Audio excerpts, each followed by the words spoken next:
Olá, meus irmãos e irmãs de Ideal Espírita, vocês amigos e amigas que nos acompanham aqui na página Estação da Luz Espírita, muitíssimo obrigado mesmo pela sua companhia. A nossa página Estação da Luz Espírita não tem fins lucrativos, o objetivo é a divulgação da doutrina espírita. E é por isso que nós reunimos aqui esta sede de matérias espíritas para que possa atender às suas necessidades, estudo, lazer, pesquisa. Você encontra aqui na nossa página Estação da Luz Espírita os livros da codificação, obras suplementares, entrevistas, palestras e os programas da Web Rádio Estação da Luz de Natal e Web Rádio Cristo Consolador de São Paulo. Ou seja, um acervo que atenda às suas necessidades, sem fins lucrativos. O objetivo é a divulgação da doutrina espírita. E agora eu convido você para nos acompanhar na reprodução de mais esse trabalho imperdível. Muito obrigado mesmo pela sua companhia e vamos juntos.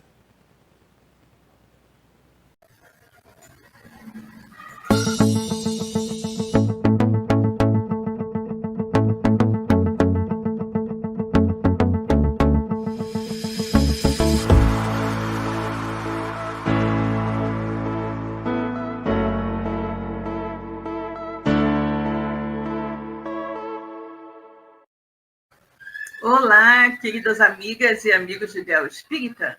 É com muita satisfação que começamos agora pela nossa web rádio Cristo Consolador, mais um programa Aprendendo com os Clássicos. Esse programa onde nós estamos estudando esse clássico da literatura espírita, que é o livro Aconteceu na Casa Espírita. Aconteceu na Casa Espírita nos foi trazido pelo Espírito Nora através da psicografia de Emanuel Cristiano. E nós hoje, estamos no último capítulo do nosso livro, que é o capítulo 16, Socorrendo o Vencido. Mas, antes de iniciarmos o nosso estudo da tarde de hoje, vamos cumprimentar as amigas que já estão aqui conosco, né? Então, vamos lá.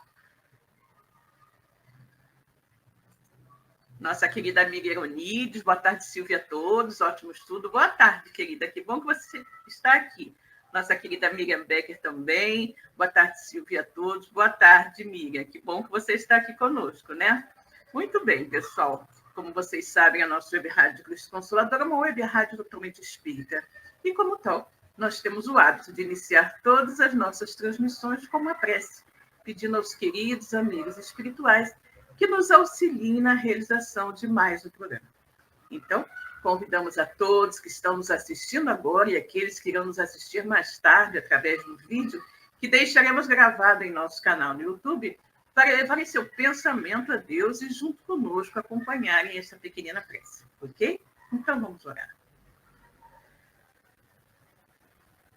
Deus, Pai de infinita bondade, misericórdia e justiça, Jesus, nosso querido amigo, nosso mestre, guia e modelo de toda a humanidade. Queridos amigos espirituais que estão aqui conosco nesta tarde, mais uma vez, para nos orientar, nos intuir e nos auxiliar na realização de mais um programa. Muito obrigada pela presença amiga, obrigada, sobretudo, pela luz da doutrina espírita que ilumina as nossas vidas. Que todos nós, encarnados e desencarnados, possamos tirar o máximo proveito de tudo que será dito e estudado na tarde de hoje. E assim, em teu nome, Pai, em nome de Jesus e de todos os amigos da Web Rádio Cristo Consolador, começa agora mais um programa Aprendendo com os Clássicos. Estudo do livro Aconteceu na Casa Espírita, né? Muito bem, gente. Então, vamos lá para o nosso derradeiro capítulo. Não sabemos se iremos conseguir concluí-lo hoje, né? Acredito que sim, né? Acredito que sim, mas vamos lá. Porque aí, hoje, sendo a última segunda-feira do mês de março, em abril, né, iniciaremos um novo livro, né? Em abril, nós iremos iniciar este livro aqui. Nossos Filhos São Espíritos, né? Do Hermínio Miranda, ok? Então, já ficam sabendo, já se preparem para estudar Nossos Filhos São Espíritos, né? Então, vamos lá. Capítulo 16, Socorrendo o Vencido. Na cidade sinistra, o silêncio era absoluto. De fato, os tarefeiros do mais alto haviam recolhido grande parte das mentes perturbadas. E vencendo a névoa densa que envolvia a região inferior, a excursão da bondade dirigiu-se silenciosamente para o centro do largo. Olha que coisa boa, né? Ele aqui está nos dizendo que lá na cidade das trevas, né, onde o Júlio César era, porque agora já não é mais, né? Era lá o chefe, a maioria daqueles espíritos perturbados que lá estavam haviam sido recolhidos, né? Recolhidos pelos tarefeiros do bem. Então, a cidade está praticamente deserta, né? Podiam-se ouvir os soluços sufocados do choro do ministro da maldade. Solitário, desprezado e amargurado, mergulhara-se em dolorosas lembranças referentes à sua última encarnação. Ou seja, efetivamente, Júlio César está sozinho, né? Está sozinho e está agora lembrando de coisas, fatos que ocorreram na sua última encarnação. A equipe socorrista colocou-se respeitosamente ao lado do sofredor, sem ser percebida por ele, por estar vibrando em outra sintonia. Exatamente. Júlio César, um espírito de uma baixa sintonia, né? Em virtude de tudo que ele fazia, de todas as coisas ruins que ele ainda buscava fazer, não é? Tinha uma sintonia completamente diferenciada dos amigos espirituais. Então, os amigos espirituais foram socorrê-lo e estavam ao seu lado, observando o seu estado tão triste, né? Tão lastimável, e ele não conseguia percebê-lo justamente pela diferença, né? Pela diferença vibratória. Foi nesse momento que Antônio, o mentor do centro espírita, compadecendo-se do sofrimento do irmão desviado do caminho, baixou, olha o que ele fez, baixou o seu padrão vibratório, fazendo ecoar sua voz nestes termos. Júlio César, meu irmão. Olha aqui, gente. Os amigos espirituais, frequentemente, para socorrer outros espíritos, né, inferiores, eles baixam o seu padrão vibratório. Até mesmo quando eles desejam ir a alguma região para até ajudar outros espíritos, né, eles também baixam o seu padrão vibratório para poderem ser vistos, né? Às vezes eles vão a essas cidades, mas o seu padrão vibratório é tão alto que eles se movimentam nessas cidades sem ser vistos, justamente pela diferença vibratória. Mas nesse caso aqui, o Antônio, né, que é o mentor espiritual lá do centro espírita, ele, com dó, né, compadecido do sofrimento do Júlio César, baixou o seu padrão vibratório para que o Júlio César pudesse percebê-lo, né, pudesse vê-lo e ouvi-lo. Quem está aí? Perguntou o infeliz, sem poder enxergar o amigo espiritual. É mais alguém que veio zombar de mim? Já não basta a minha derrota? Saiam todos, eu ainda sou o dono desta cidade. Ele estava sozinho na cidade. E levantando-se cambaleante, qual embriagado, tateando ao redor, como a agarrar o vento, procurava o portador da voz caridosa, com o objetivo de violentá-lo. Apareça, vamos! Não vou admitir que ninguém mais me achincalhe. Chega, chega! Eu não aguento mais. Chega! Gritava o infeliz, urrando de pavor diante dos acontecimentos. De joelhos curvados ao solo, punhos cerrados e face desfigurada. Desculpe, gente. De joelhos curvados ao solo, punhos cerrados e face desfigurada, o administrador da cidade iníqua caiu em choro incontrolável. Ele estava completamente arrasado, né? Completamente arrasado. Não, meu amigo, não viemos zombar de ti, respondeu o mentor. Sabes que te amamos. Me amam? Perguntou perturbado, refletindo. Será possível? São os espíritos da luz? Fora todos vocês, não vou permitir que venham aqui rir da minha desgraça. Afastem-se de mim, fora, fora. Vocês vejam que esse pobre espírito, né, estava tão perturbado, tão desesperado, que ele via nos amigos espirituais que estavam ali querendo ajudá-lo, inimigos. Achava que eles estavam ali para rir dele, para zombar da sua derrota. Ele não conseguia enxergar, ele não conseguia compreender que alguém pudesse amá-lo desinteressadamente, né? Porque ele não conhecia esse sentimento, naturalmente. Não, irmão, não nos mande sair, viemos para socorrer-te. Despreza o seu socorro, minha alma não precisa da sua piedade. Todos carecemos da compreensão divina, Júlio. Estamos a serviço do Pai Criador. Ele se interessa muito por ti.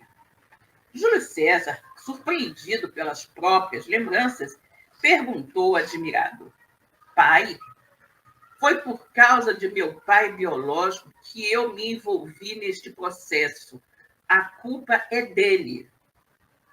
Se me conhece, sabe que o fundador da casa da qual você é o tutor espiritual foi meu progenitor. Olha que coisa interessante. Então, o pai biológico do Júlio César foi o fundador do centro espírita que ele estava tentando destruir. Toda a atenção dele era para a doutrina maldita. Me irritava a excessiva preocupação dele com as criaturas humanas. Era a mim que deveria endereçar todas as atenções. Perdemos anos de convivência. Por isso tomei aversão pelo Cristo.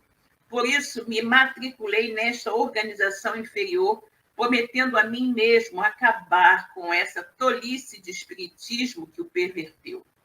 Odeio o meu pai, maldito seja, a culpa é dele. Gente, que coisa triste, quanto ciúme, né? Quanto ciúme que Júlio César tinha da atenção que o pai, né, do trabalho que o pai fazia pelo espiritismo, né? O pai que fundou a Casa Espírita, ele tinha ciúmes da atenção que o pai dava à Casa Espírita. Ele achava que aquela atenção era devida totalmente a ele, e por causa disso ele odiava tanto aquela casa e queria destruí-la. E por tabela ele começou a odiar o pai também, porque o pai fundou um centro espírita e dava atenção ao centro espírita, porque naturalmente precisava, não é? E ele achava que a atenção que o pai dava ao centro espírita era uma atenção que era devida a ele, né? Nesse instante, os céus se abriram. As nuvens espessas foram transpassadas por jatos intensos de luzes. O ambiente ao redor de Júlio se iluminou por completo. E do mais alto, entidade respeitável se apresentou. O ser iluminado, de semblante calmo, aproximou-se emocionado, dirigindo o olhar terno em direção ao desafortunado, que gritou surpreso ao reconhecê-lo. Pai, afaste-se de mim, não tenho direito, veio se comprazer também da minha derrota? Nossa, o pai do Júlio realmente era um espírito bem elevado, né? Não, filho meu, nunca. Vim para dizer-te do meu amor. Tu sabes, Julinho, que nunca te faltou o afago amigo, as orientações paternas. Quantas vezes te incentivamos à prática do bem, a compartilhar conosco do ideal espírita, mas a tua rebeldia não te permitia ingressar nas tarefas superiores. E por sua própria imprudência, envolvendo-te com marginais, com o simples pretexto de chamar a nossa atenção, foi o que te tirou da nossa convivência, quando tinhas apenas 18 anos. Ah, filho meu, quanto esperei por esta hora, neste quase um século em que te dedicas à prática do mal. Meu espírito permanece atormentado. Vim para dizer-te que a tua felicidade é a minha também, e que compartilhe igualmente das tuas dores. Meu coração só encontrará paz no dia em que puder unir-se ao teu, a fim de vivermos juntos a mensagem do Cristo. Gente, olha que coisa tão interessante. Olha que coisa tão interessante. Vamos cumprimentar a Rosana. Oi, Rosana, querida, boa tarde. Olha que coisa tão interessante. Então, o Júlio César, o grande inimigo daquela casa espírita, era filho, né? Era filho justamente. Não, o telefone hoje está muito incômodo, gente. Perdoe-me. O Júlio César era filho do fundador da Casa Espírita, né? Do fundador da Casa Espírita. E ele, por ciúme do pai, né?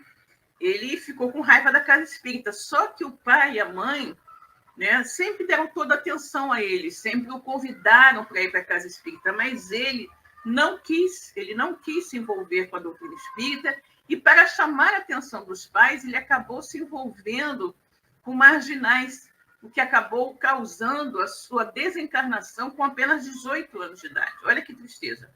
E o pai, atualmente a mãe também, sempre estiveram buscando se aproximar dele. E isso já tem quase um século, né?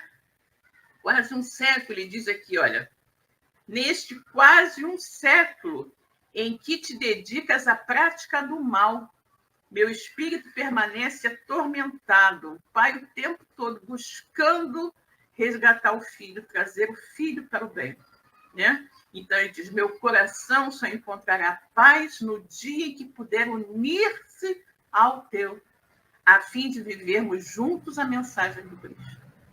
Quando te tínhamos junto ao coração, traçávamos planos, pensando o quanto poderias fazer na seara, que levarias adiante o ideal de Jesus.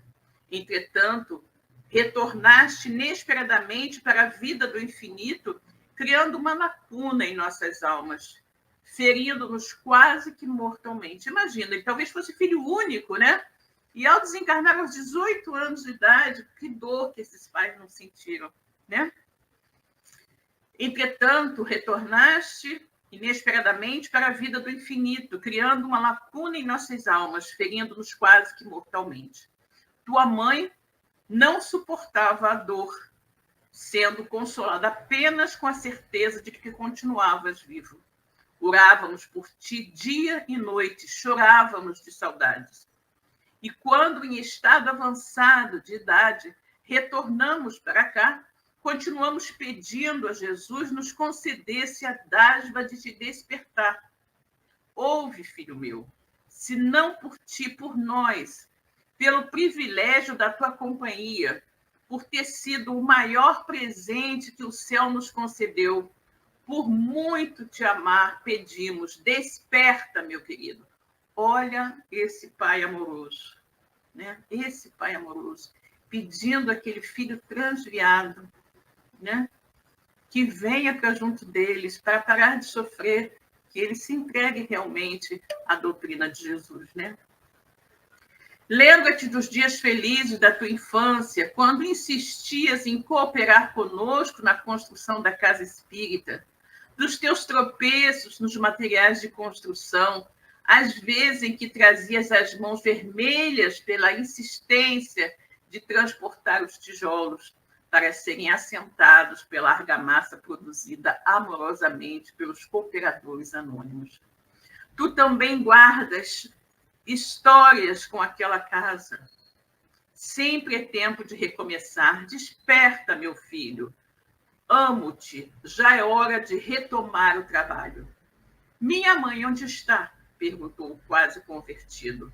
Aqui, Julinho, respondeu uma doce voz, uma doce e meiga voz, fazendo-se visível ao lado do filho amado. Ouve teu pai, meu querido, pois que minha alma já não aguenta mais de tanta dor. Não nos negue o privilégio de amar-te. Rende-te Liberta-te, o futuro te espera. Olha o suplício desses pais amorosos, né?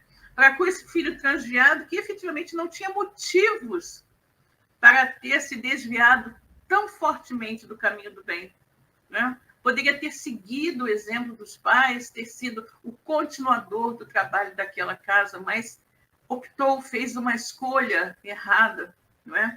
De repente, por ciúme, né? Por ciúme, fez aquela escolha errada e sofreu durante quase um século, talvez, mesmo um século, né? Nas trevas, passando por todas essas situações, se comprometendo fortemente com a lei divina. Enquanto que os pais só faziam orar e pedir por ele o tempo todo.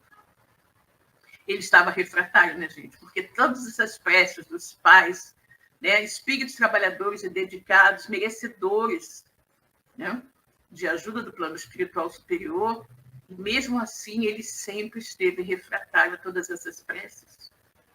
Júlio César, diante de vibrações superiores, da emoção do momento, da paz irradiada pelos progenitores, qual criança arrependida entregou-se ao abraço familiar, chorando de arrependimento. As entidades bondosas que, devido ao trabalho redentor na Terra, alcançaram o direito de viverem em planos mais elevados, choraram de alegria pelo arrependimento do filho. Então, vocês observem aqui que os pais dele, né, eram espíritos elevados. Ele diz entidades bondosas que, pelo trabalho redentor na Terra, alcançaram o direito de viverem em planos mais elevados. E aí os pais dele choraram de alegria pelo arrependimento, finalmente, né? Pelo arrependimento do filho. Chora, meu querido, é justo. Que Deus abençoe teu arrependimento. Pai, disse Júlio, quanta vergonha, quanto tempo perdido. Quero consertar as coisas erradas. Quero ser digno do seu amor. Olha que coisa, né? Que coisa boa ele ter esse conhecimento, né? Ter essa noção das coisas erradas, o desejo, né? O desejo sincero de se modificar, né? Reconhecer que ele errou, se arrepender e desejar sinceramente se modificar, né? A Miriam está aqui nos colocando. E durante esse século ele já estava há 40 anos tentando acabar com a casa espírita que o pai fundou. É assim, com certeza, né? Com certeza que sim.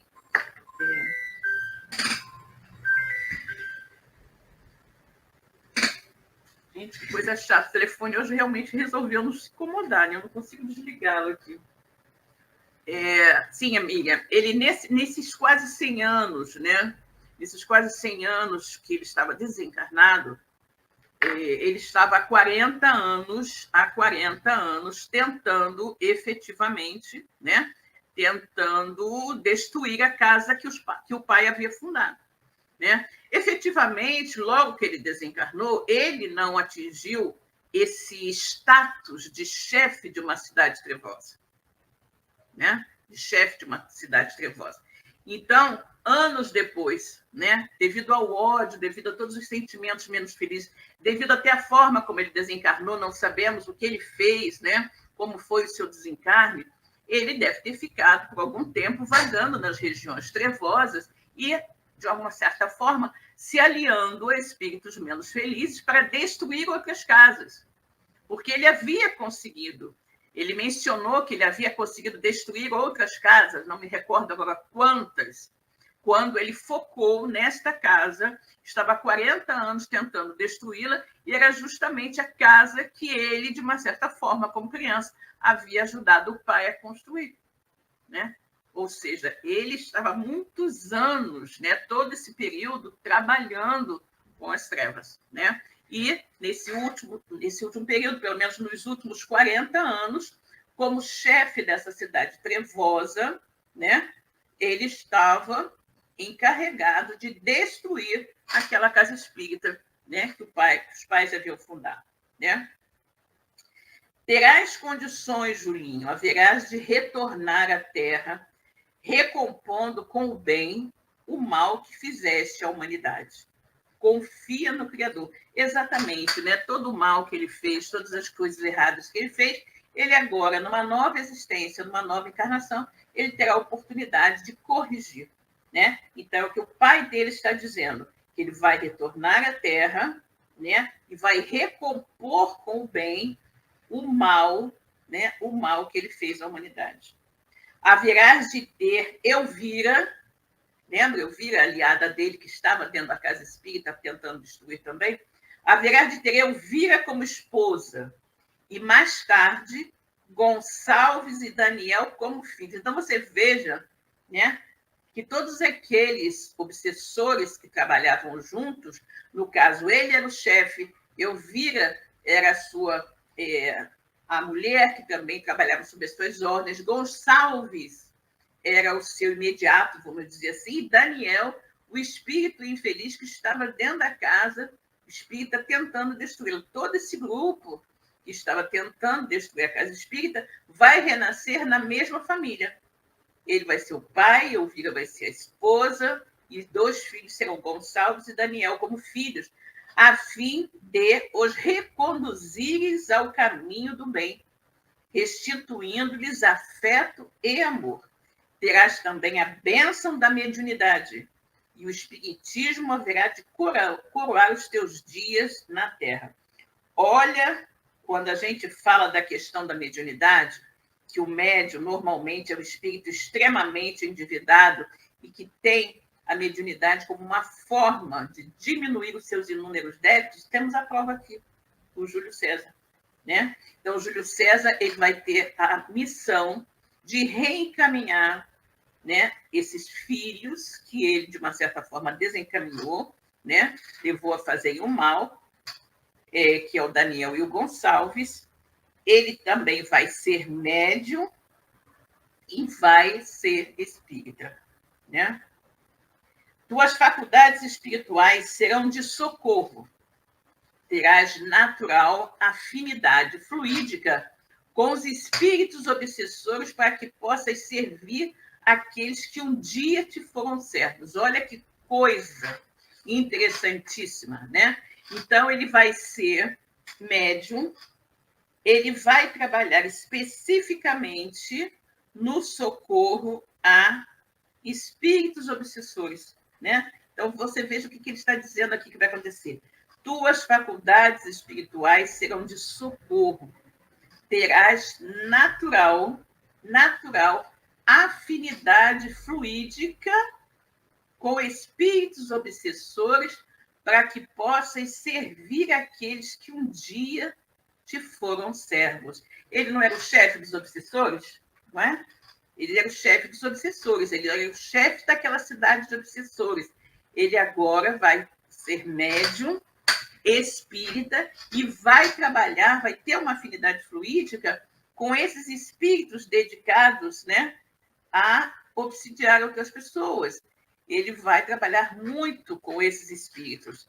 E ele vai justamente trabalhar para orientá-los, servindo esses espíritos que, durante esse período que ele esteve desencarnado como chefe da Cidade das Trevas, ele era o chefão, né? Ele era aquele a quem os outros serviam. E agora ele vai servir, né, como médium a esses espíritos sofredores. Sozinho, meu pai, não conseguirei. Jamais estarás sozinho. Eu mesmo serei teu espírito protetor para guiar-te pelos caminhos retos. A providência divina não me permitiu retornar ainda à Terra, pois que guardo tarefas maiores aqui na vida do infinito. Contudo, acompanhar-te-ei os passos e estaremos ligados pelos laços do pensamento. Ou seja, ele diz que não vai ter medo, né, de que sozinho vai ter essa missão. O pai dele diz que ele nunca vai estar sozinho, que o pai dele vai ser guia espiritual dele, né? Vai ser o amigo espiritual dele, que o pai dele não pode retornar ainda à Terra, não teve permissão para retornar à Terra, porque tem trabalhos mais importantes a realizar no plano espiritual. E quando estiveres com 50 anos aproximadamente, se tudo correr bem, amadurecido pela vida, calejado pelas perseguições espirituais, experiente na mediunidade, que certamente te conclamará o trabalho reparador nos primeiros anos da tua juventude, ou seja, a mediunidade vai descer estuante nele já no início da juventude, né? Nos primeiros anos da tua juventude, quando a pobreza te tiver ensinado a trabalhar e valorizar o pouco, haverás de ser o presidente do centro espírita ao qual perturbaste, a fim de empregar tua inteligência milenar e capacidade administrativa, iniciando nesta encarnação a restituição com teu trabalho e esforço aos desequilíbrios que ministrastes nos dias infelizes de tua vida. Gente, olha que coisa importantíssima nós temos aqui. Que coisa importantíssima nós temos aqui. Esse espírito obsessor, que por mais de 40 anos buscou destruir uma casa, ele vai reencarnar e aos 50 anos, né, aos 50 anos, ele vai se tornar presidente da casa que ele tentou destruir. Né? Que coisa, né? E quando estiveres com 50 anos aproximadamente, se tudo correr bem, amadurecido pela vida, calejado pelas perseguições espirituais, porque ele vai ter muita afinidade com esses espíritos obsessores, né?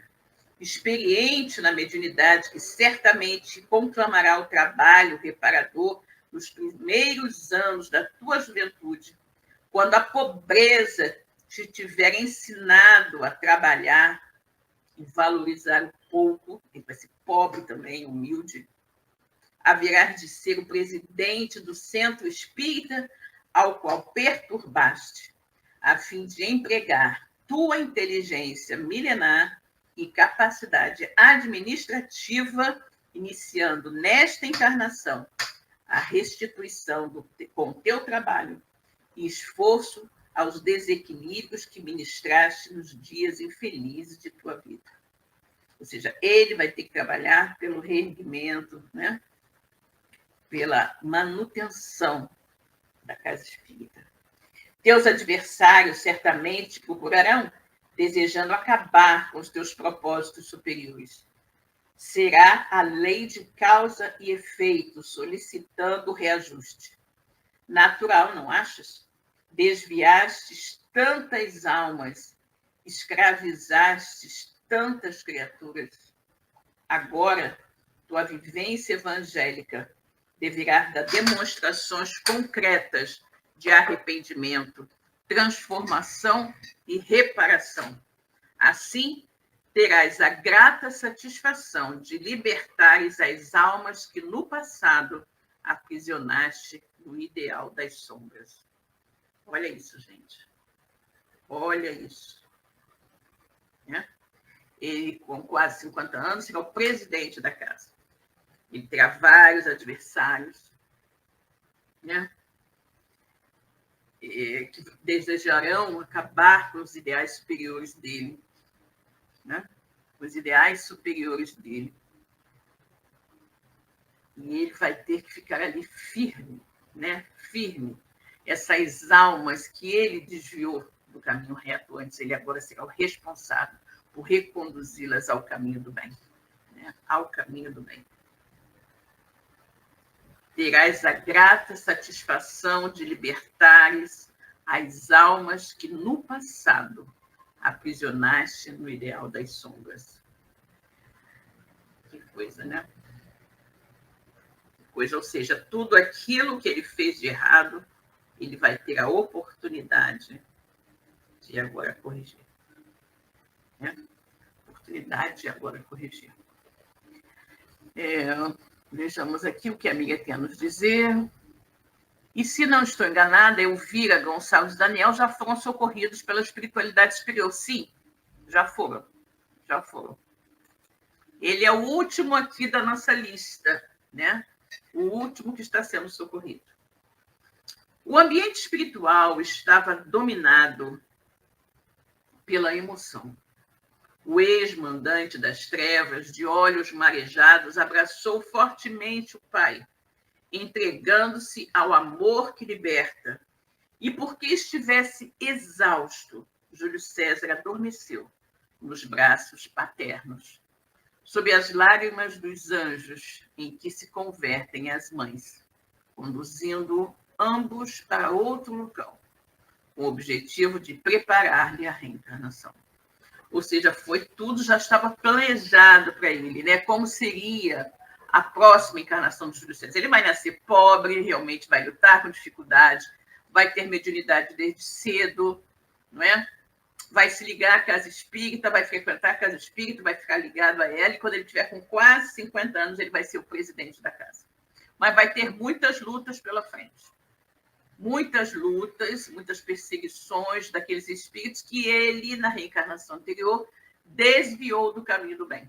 Então, ele agora vai ter a missão, não é, de reconduzir esses espíritos transviados por ele para o caminho do bem.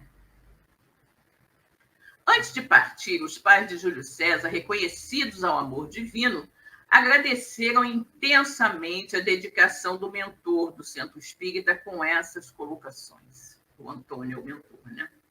Antônio, meu irmão, disse o pai de Júlio, sabes que serei eternamente grato pelo teu esforço e dedicação para com o meu Julinho. Granjeaste um amigo para toda a imortalidade. Onde quer que estejas, meu coração te renderá gratidão. Olha, o espírito agradecido, né? Muito agradecido, há quase um século, o pai, né? Todo esse tempo, o pai buscando, né? Buscando auxiliar esse filho, né? Os pais. E agora ele diz que com a ajuda aqui do Antônio, ele conseguiu, né? Sabes que seria eternamente grato pelo teu esforço e dedicação para com o meu Julinho. Granjeaste um amigo para toda a imortalidade. Onde quer que estejas, meu coração te renderá gratidão. Contudo, rogo-te um último pedido. A providência divina não me permite retornar à Terra. Olha isso, gente. A providência divina não me permite retornar à Terra nos próximos 250 anos. E confesso não saber quem teria coração generoso e infinita paciência a fim de receber no planeta meu filho. A fim de receber no planeta meu filho. Interrompido pelas lágrimas, a embriagar-lhe a voz, o pai de Júlio César, carregando no colo afetuoso o filho arrependido, chorou, clamando a Deus lhe concedesse alguém que pudesse receber no seio familiar seu precioso tesouro. Sim, porque eles já falaram que o Júlio César vai reencarnar, que a Elvira vai reencarnar, Gonçalo vai reencarnar, o Daniel vai reencarnar, mas não falou quem serão os pais.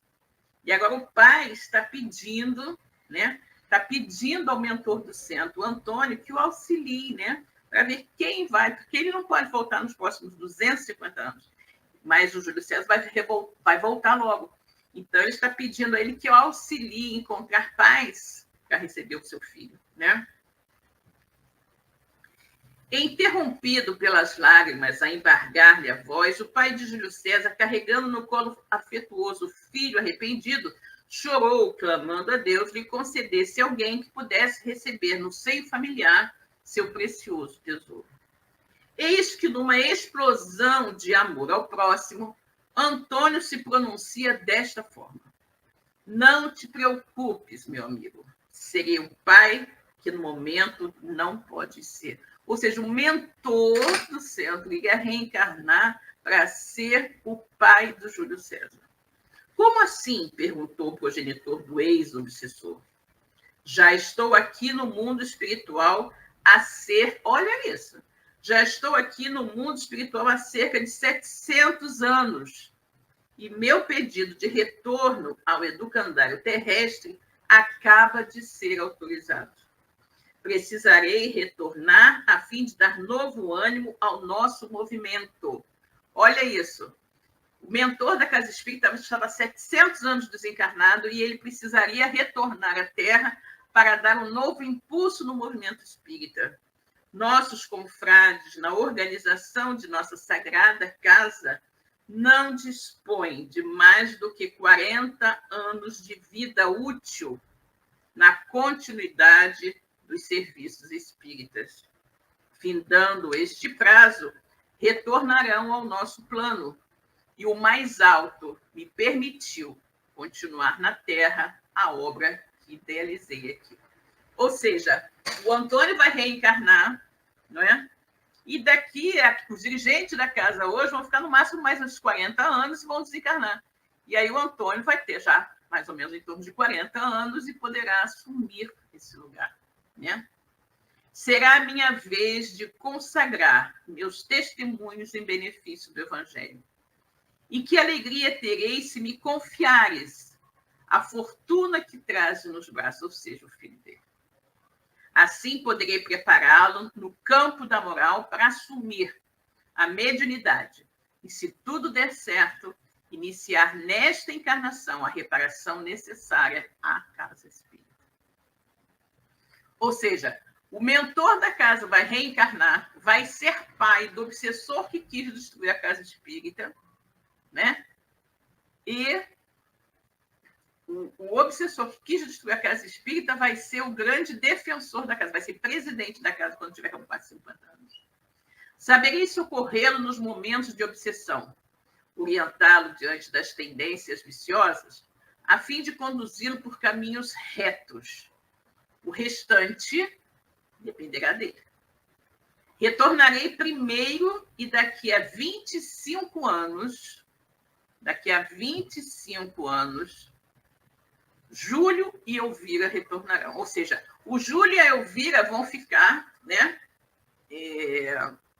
Vão ficar lá no plano espiritual, né? Pelo menos esses 25 anos, né? Os próximos 25, porque o Antônio vai reencarnar. Daqui a 25 anos, Elvira e Júlio vão reencarnar, né? Encontrando-se e contraindo mais tarde as bênçãos do matrimônio, para que, quando estiverem com cerca de 20 primaveras, Gonçalves e Daniel retornem também. Ou seja, daqui a 45 anos, Gonçalves e Daniel retornarão como filhos do Júlio e da Elvira, né? O Antônio vai retornar agora, daqui a 25 anos, né? Daqui a 25 anos, ele vai receber o Júlio como pai, como filho, né? E depois de 20 anos, o Júlio e a Elvira vão receber Daniel e Gonçalves, ou seja, aí você já tem 45 anos de expectativa, né? Os pais do convertido desejaram pronunciar palavras de louvor ao emissário do bem, no que foram imediatamente interrompidos desta maneira. Agradeçamos a Deus a oportunidade de cooperação no reerguimento dos nossos irmãos e na continuidade do nosso progresso sob as bênçãos do Espiritismo. Servir e amar ao próximo em qualquer plano é privilégio para a mente iluminada pelo cristianismo. Olha que lindo. Servir e amar ao próximo em qualquer plano é privilégio para a mente iluminada pelo cristianismo. Que lindo, né? Vejamos o que nossas amigas têm aqui a nos dizer, né? O que Queironides nos diz, vejamos. Significa dizer que filho é para a vida toda aqui e do outro lado. E lembrar que aqui muitos pais acham ingenuamente que suas responsabilidades se encerram quando o filho completa 18 anos. Imagina, de jeito nenhum. Né? De jeito nenhum. Você veja, né, que o pai do Júlio, lá no plano espiritual, velando por ele, os pais, né, velando por ele o tempo todo, né, e ainda conseguiram paz para ele quando ele for reencarnar, no caso aqui o pai, né, que é um mentor, um ótimo pai para auxiliá-lo, e sempre cuidando, né? São as famílias espirituais, de alguma forma, que sempre estão ali se unindo, se ajudando. A minha está dizendo, o retorno de Júlio César à Terra é um grande exemplo do filho pródigo da parábola de Jesus que retorna arrependido. Exatamente, né? Exatamente, porque ele vai retornar, né? Vai retornar para ser filho do mentor da casa que ele quis destruir e vai retornar para ser espírita, vai retornar para exercer a mediunidade com Jesus e assim conseguir resgatar mais rapidamente seus débitos e ainda vai ser presidente da casa que ele levou 40 anos querendo destruir. Né? Muito interessante, muito interessante. Né?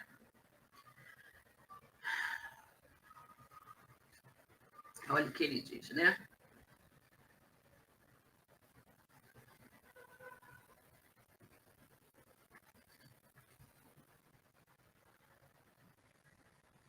E ele, então, vai permitir, ele vai poder continuar na Terra a obra que ele, né, idealizou no plano espiritual.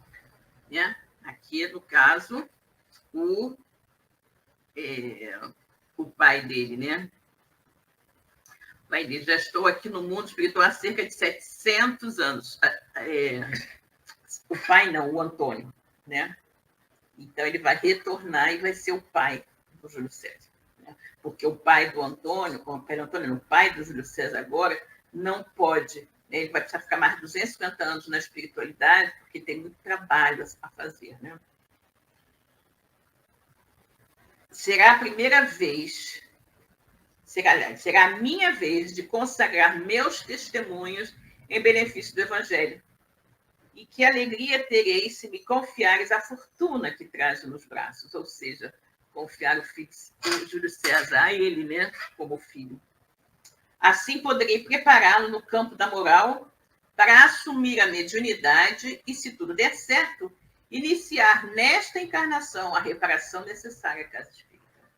Saberei socorrê-lo nos momentos de obsessão, orientá-lo diante das tendências viciosas, a fim de conduzi-lo por caminhos retos, e o restante vai ser por conta dele, né? Então ele diz: agradeçamos a Deus a oportunidade de cooperação no reerguimento dos nossos filhos. Servir e amar o próximo em qualquer plano é privilégio para a mente iluminada pelo cristianismo. As entidades amigas envolveram-se no abraço emocionado e partiram para planos maiores, a fim de tecerem os detalhes do retorno de Antônio, deixando para trás um rastro de luz e sincera emoção. Antônio, que já estava há mais de 700 anos desencarnado, iria agora reencarnar para ser o pai do Júlio César, orientá-lo para o bem e prepará-lo para ser presidente da Casa Espírita.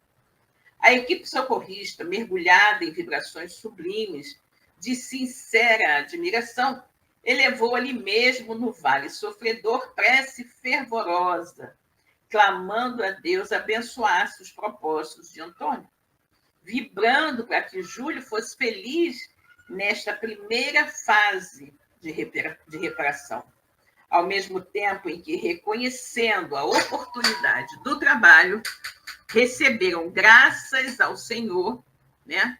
A oportunidade do trabalho, renderam graças ao Senhor pelo labor em uma respeitável casa espírita e por terem vencido, junto com os irmãos encarnados, sob a misericórdia de Deus, mais um processo de infiltração. Exatamente, né? Que lindo, né? Que lindo a conclusão, né? A conclusão desse livro. Que lindo todo esse livro, toda essa explicação, né, do Júlio César como um terrível obsessor que queria destruir a casa espírita, e no final ele retorna para ser espírita, para ser médium e para ser presidente da casa que ele levou 40 anos querendo destruir. Né? Então, olha que coisa linda. A equipe socorrista, mergulhada em vibrações sublimes de sincera admiração, elevou ali mesmo, no vale sofredor, prece fervorosa, clamando a Deus abençoasse os propósitos de Antônio, vibrando para que Júlio fosse feliz nesta primeira fase de reparação. Ao mesmo tempo em que, reconhecendo a oportunidade do trabalho, renderão graças ao Senhor pelo labor em uma respeitável casa espírita e por terem vencido, junto com os irmãos encarnados, sob a misericórdia de Deus, mais um processo de infiltração. Exatamente, né? Que coisa linda. E assim termina o nosso livro, pessoal. Assim chegamos ao final desse livro maravilhoso, maravilhoso, pleno de ensinamentos que todo espírita deve não apenas ler, mas estudar e meditar. Todos os trabalhadores espíritas, todos os trabalhadores do movimento espírita devem se dedicar ao estudo desta obra, né? Porque ali nós vemos várias, inúmeras situações que vivenciamos no nosso dia a dia dentro do movimento espírita, né? E aí, quando você consegue observar, né, em relato tão transparente, em um relato tão objetivo, tão direto, o outro lado da casa espírita, né, o outro lado das ameaças, né, que existem sobre as casas espíritas, você terá uma chance, né, uma chance maior de se conscientizar da necessidade do orar e vigiar, né? Que nós vimos aqui nesse livro como foi o destino de trabalhadores da casa espírita quando estes não eram vigilantes. E quando estes eram vigilantes, e apesar de todas as dificuldades, todos os percalços, continuaram ali e acabaram vencendo a infiltração das trevas, né? Então, realmente é um livro muito importante que todo espírita, com certeza, deveria estudar, né? Bom, e nós ficamos por aqui, né? Tendo terminado o nosso estudo, né? Nosso estudo do livro Aconteceu na Casa Espírita. No próximo mês de abril, então, na primeira semana de abril, nós iremos iniciar uma nova obra que é Nossos Filhos São Espíritos, de Hermínio Miranda. Ok? Então, pessoal, uma boa noite para vocês. Já são quase 18 horas, né? Boa noite para vocês. Espero que tenham gostado desse livro, que tenham aproveitado bastante. E sempre que puderem, façam uma releitura dessa obra, porque ela é extremamente valiosa para todos nós. Ok? Miriam está aqui nos escrevendo. Foi maravilhoso o estudo desta obra. Obrigada, senhor. Eu que agradeço a vocês por terem estado aqui comigo, né? Muito bom estudar com vocês. Então, pessoal, mais uma vez, boa noite a todos. Fiquem com Deus e até a próxima semana com um novo livro. Tchau, tchau. Chegamos ao final da nossa atividade. Muitíssimo obrigado mesmo pela sua companhia e espero você no próximo evento.